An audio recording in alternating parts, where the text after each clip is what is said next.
Okay, Bruchim Habayim. Welcome everyone. We are continuing on Chot Shabbat. Shulchan Aruch Orach Chaim Siman Resh Mem Tet. We are up to Seif Bet, which has been learned, but we're going to quickly cover it, go through it again. Asur likboa be'erev Shabbat seuda u'mishteshen ragil b'me'achol. Part of the preparation for Shabbat is that you want to enter Shabbat when you have ta'avon, when you have appetite. Therefore, a ban darabanan on eating an amount of seudah or things that you're not used to on a regular day. So therefore, you cannot have a party, a large seudah on Erev Shabbat. Ve'afilu seudat erusin, even if it's a mitzvah attached to it, associated with it, like a seudah of erusin, it's still not respectful for Shabbat, because then you're going to enter Shabbat when you don't have proper appetite.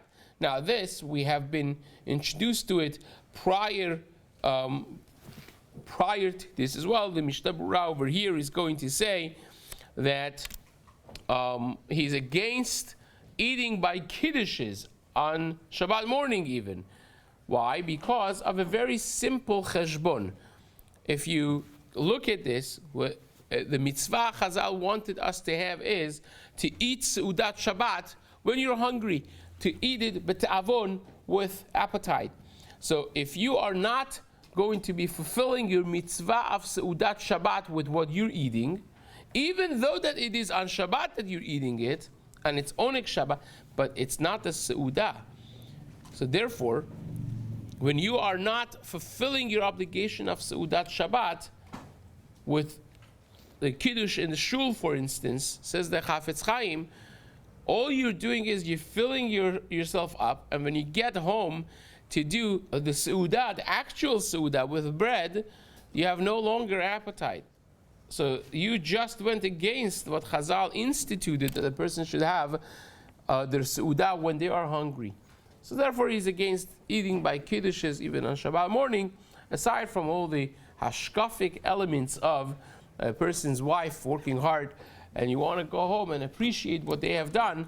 If you come home and you're not even eating what she has made, of course that's disrespectful, is not appreciative, is not necessarily the proper hashkafa, but strictly halachically speaking, says the Chafetz Chaim, it's not something proper. But even before Shabbat, let's say if you have something that has become, unfortunately, a more common practice that people have prior to mincha of Erev Shabbat, they have food and finger food available for people to eat, and that is also asur for many reasons. The Shulchan Aruch says you're not allowed to eat even on Erev Shabbat. Forget about right before Seudat Shabbat. Even on Friday afternoon, it's asur to have Seudah. If it's a Seudah that you're not used to, because it's going to block your appetite for having Seudah at night. Secondly, of course, because many of these events, they also have alcoholic beverages available in it, which would be a different isur altogether, as is mentioned in Siman Tzadi Tet in Shulchan Aruch Orach Chaim, which it states, and Mishna Berura explains this explicitly, that if you have equivalent of one revi'it, which is 3 ounces of wine alcohol. So if you say, imagine if wine has 12%, 13% alcohol, so 3 ounces of that is equal to 1 ounce of a beverage that has 40% alcohol. That's less than 1 shot of alcohol. You have that, it's asur for you to daven. You're considered a shatui in the language of Shulchan Aruch, which is absolutely asur for you to daven. So of course that would be a different issue, aside from all the hashkafic and communal issues with that. So that's just what, once we're discussing this, it's clear that this is 2 parts really to it in the discussion of the Shulchan Aruch. But nevertheless, says the Shulchan Aruch, this is disrespectful to kavod Shabbat if you have food in a way that blocks your appetite. Because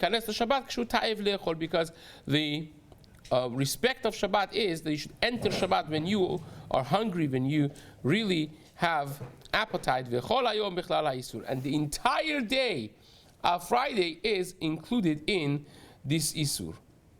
Now, says the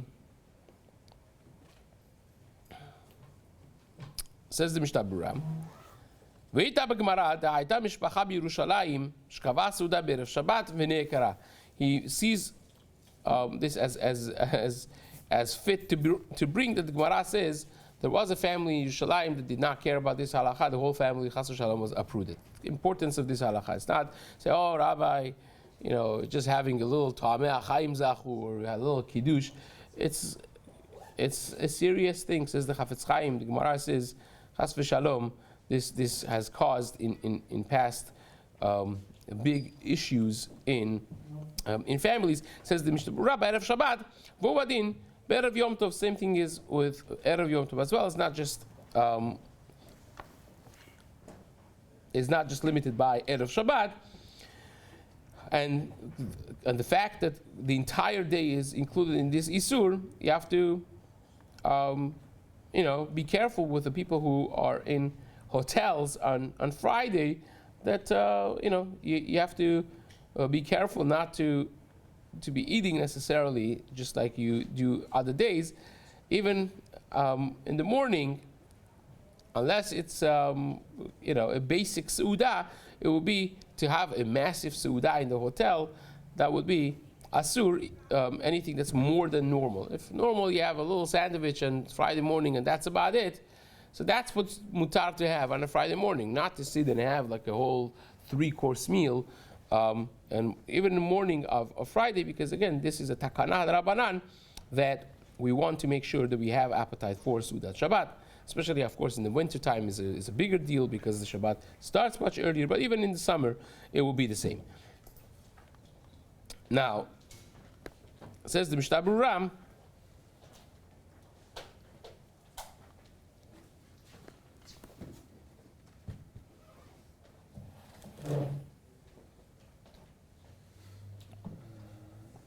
I'm skipping because since the Chabura has learned this already yesterday with someone else, I'm trying to stick to the main parts over here.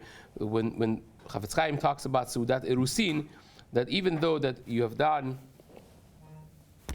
the Erusin beforehand, you can't do the Seudah on Erev Shabbat, even though that Seudat Erusin is mitzvah, but you had to do it before Shabbat. The Erusin happened before, so you should have done the Seudah prior to that as well. But if you did the Erusin itself on Erev Shabbat, then it will be mutar to have Seudah as well. The Gemara says in Masechet Moed Katan Daf Yud Chet that it's mutar to do Erusin on Chol HaMoed because Shema Yekadmenu Acher.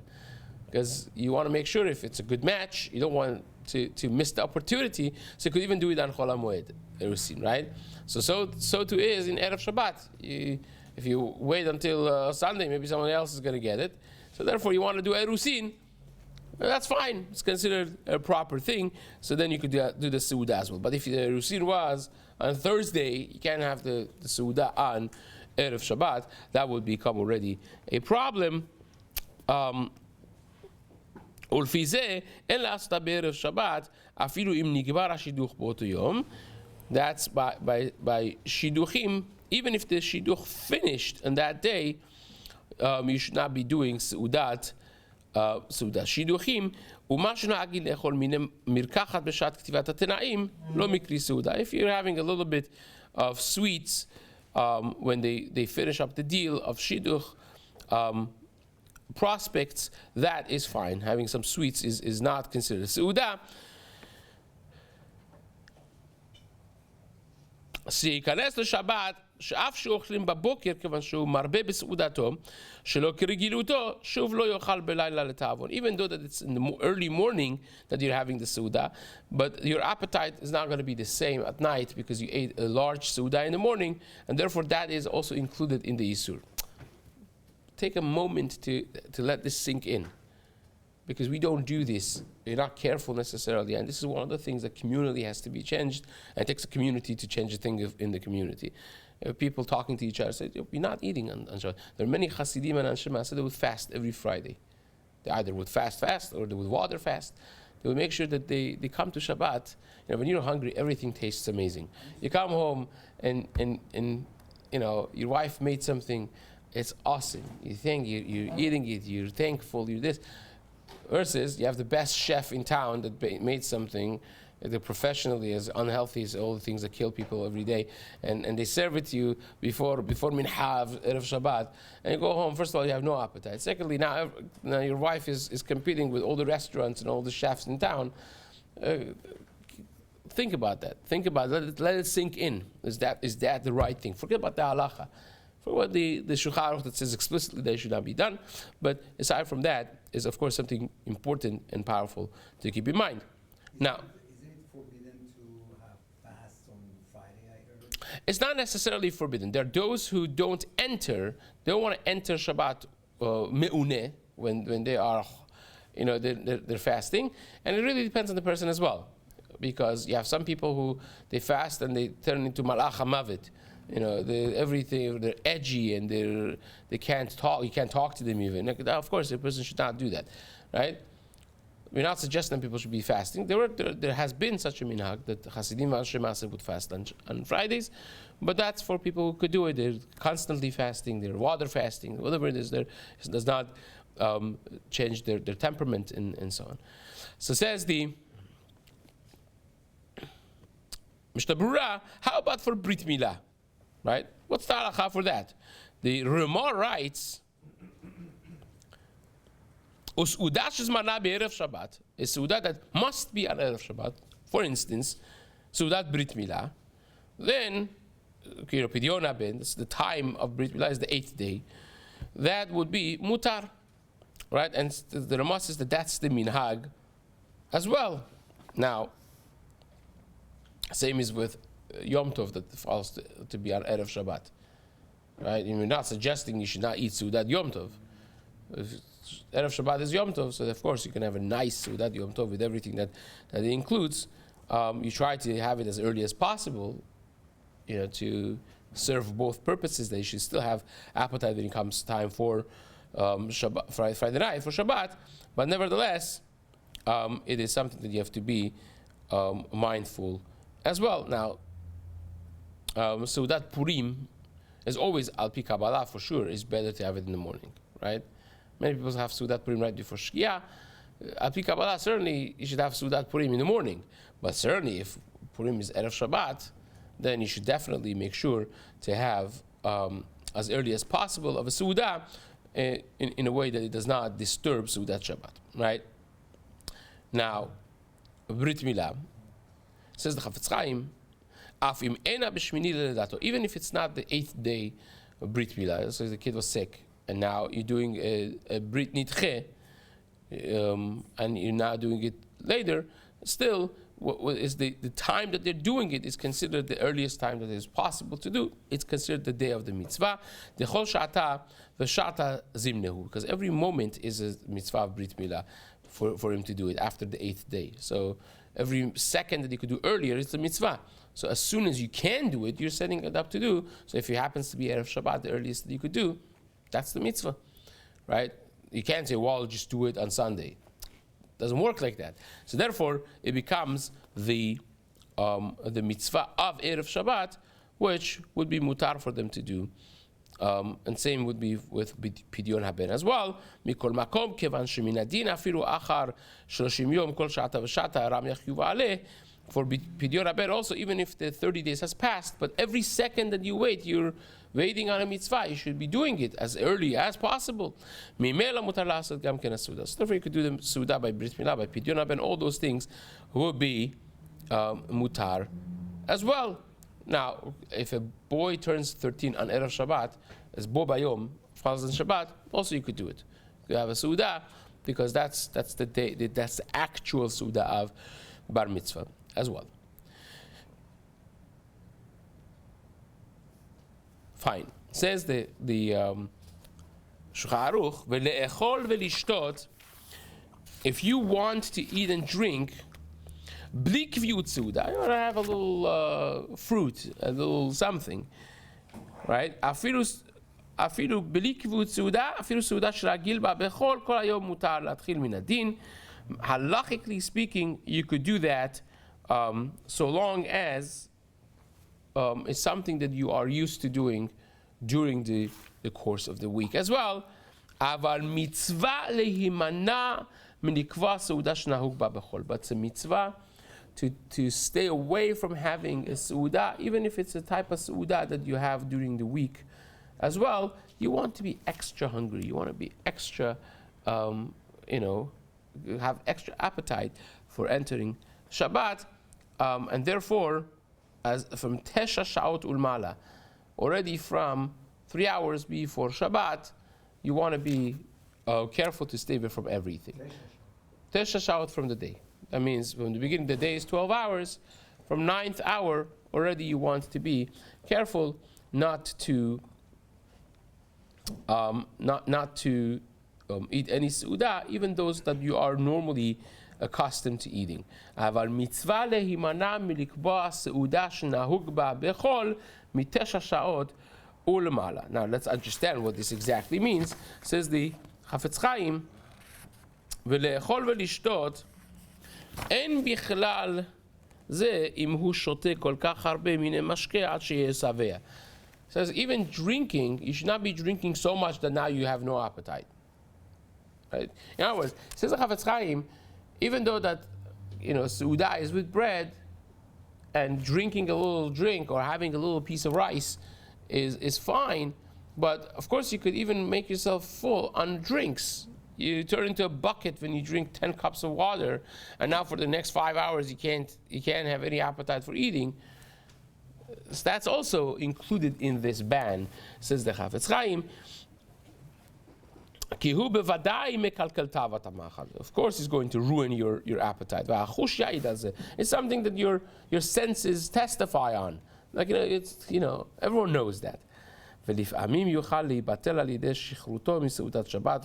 Sometimes if you are having alcoholic beverages, then you could even knock yourself out of consciousness. You become more intoxicated, and you're not going to properly enjoy Seudat Shabbat altogether, right? I had a wife that was so unhappy, calling me her husband sometimes Friday nights. It's unfortunately a frum family. Friday nights and oftentimes Shabbat mornings, coming back home from the Kiddush, says, I don't have a husband. He comes home, he's tipsy, he's intoxicated, he bekoshi makes it through Kiddush, and he plumps on the couch and falls asleep, and the kids don't have a father. We don't have a Seudat Shabbat. It's not, I worked so hard.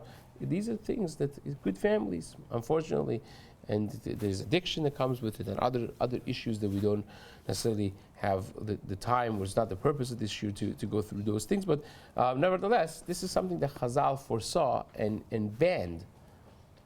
And Chafetz Chaim again says, even Kiddushes, not necessarily okay. It doesn't make it okay because it's done in the shul. It's something that the person has to be mindful.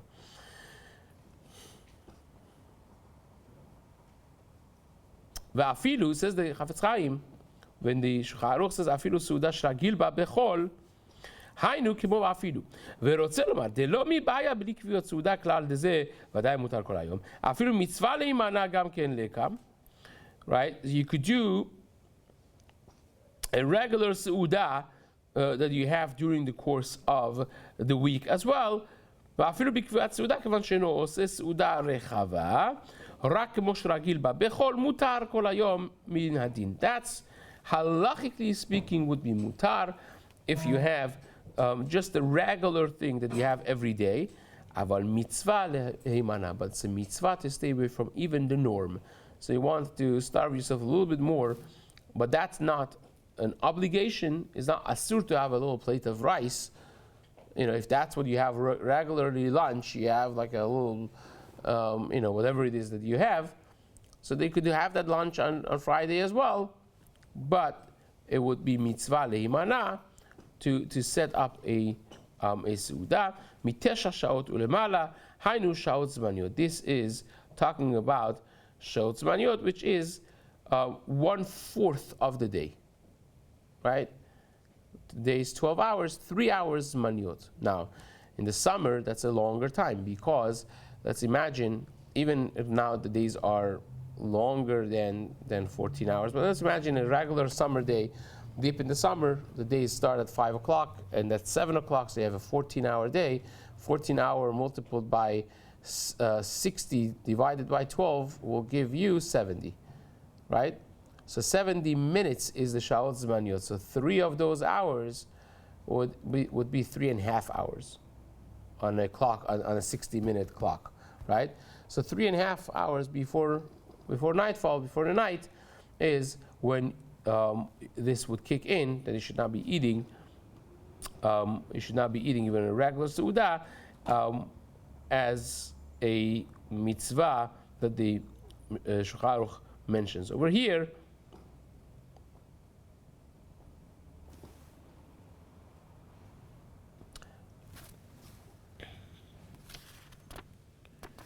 and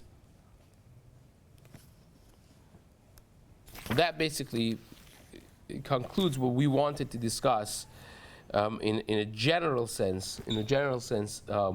In Seif Bet, there are